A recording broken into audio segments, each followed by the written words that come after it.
अस्सलाम वालेकुम अज़ीज़ तलबा व तालबात, welcome to easy learn Urdu medium. आज 10वीं का ब्रिज कोर्स उर्दू का 28वां दिन है।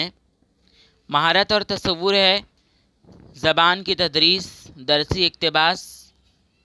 आओ मालूम करें अज़ीज़ तलबा व तालबात, दास्तान किसे कहते हैं, मुहावरों का इस्तेमाल, अल्फाज व मानी, कहावतें वगैरह। आओ अहलियत पैदा करें। इक़्तिबास दरसी किताब का सफ़ा नंबर 45।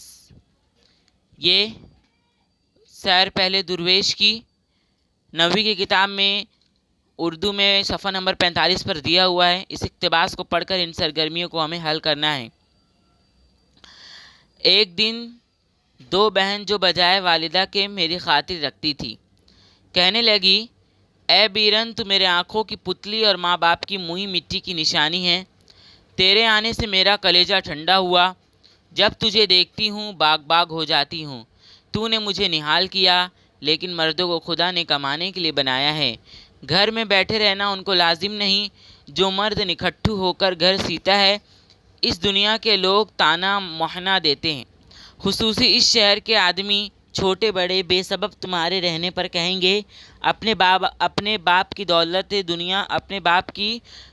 दुनिया खो खाकर बहनों के टुकड़ों पर आ पड़ा। ये निहायत बेगैरती और मेरी तुम्हारी हिसाई और माँ बाप को सबब लाज लगने का है। नहीं तो मैं अपने चमड़े की जूतियाँ बनाकर तुझे पहनाऊँ और कलेजे में डाल रखूँ।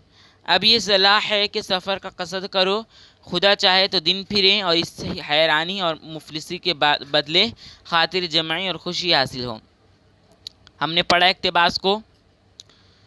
अब इक़्तिबास का बगौर मुताला करके नीचे दी गई सरगर्मियाँ मुकम्मल कीजिए। सरगर्मी नंबर 1, दर्ज झेल मुहावरों के मानी दिए गए हैं। इक़्तिबास में से मुहावरे ढूंढकर उनके सामने लिखिए उनके मानी। तो यहाँ पर दिया हुआ है, इसका जवाब मैं बताता हूँ आप लोगों को। सरगर्मी नंबर 2 है, इक़्तिबास से वो जुमला ढूंढ कर लिखिए जिससे भाई के लिए बहन की बेपनाह मोहब्बत का इजहार होता है। तो ये इक़्तिबास है।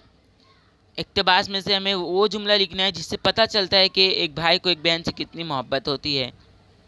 यहाँ से देखो, यहाँ से मैं निशान लगा रहा हूँ, देखो यहाँ। नहीं तो आप लोग देख सकते हैं ना, नहीं तो मैं अपने चमड़े की जूतियाँ बनाकर तुझे पहनाऊं और कलेजे में डाल रखूं।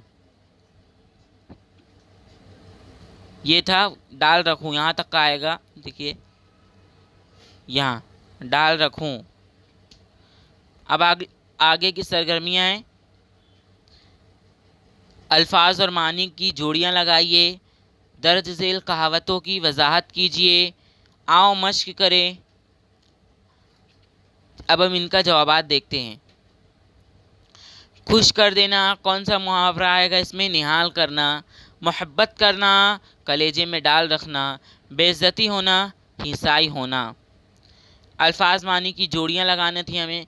क़स्द, इरादा, सलाह का मशवरा आएगा। निहाल करना, खुश कर देना, खातिर जमाई का इत्मीनान आएगा। माल मुफ्त दिल बेरहम, इनकी मानी लिखने थे, इनकी वजाहत करना था हमें। मुफ्त के माल को बेहिसाब खर्च करना। आदमी का शैतान आदमी, मतलब आदमी ही आदमी को बहकाता है। दूध का जला छाछ भी फूंक कर पीता है। अगर किसी मामले में कोई शख्स नुकसान उठाए तो उससे मिलते जुलते मामले में वो बहुत मोहतात रहता है। अपने आँख की शहीतर नज़र नहीं आता, दूसरे की आँख का तिनका भी नज़र आता है। अपना बड़े से बड़ा ऐब नज़र नहीं आता, दूसरे का मामूली कसूर बड़ा बन जाता है। अब अगली सरगर्मी दी हुई है कि ईमान जमादार ईमानदार बन रहा है, तो दियानत जमादार क्या बनेगा? दियानतदार। तो आज की जो सरगर्मियाँ हैं वो यहीं पर ख़त्म होती हैं। अगर आपको हमारा वीडियो पसंद आया हो तो हमारे इस वीडियो को लाइक करें, शेयर करें, चैनल को सब्सक्राइब करें और बेल आइकन को दबाना ना भूलें। और हमारे 10वीं क्लास के ग्रुप को ज्वाइन करें, टेलीग्राम ग्रुप को ज्वाइन करें। वहाँ टेलीग्राम ग्रुप हमेशा ओपन रहता है और वो ग्रुप अच्छा भी है। शुक्रिया।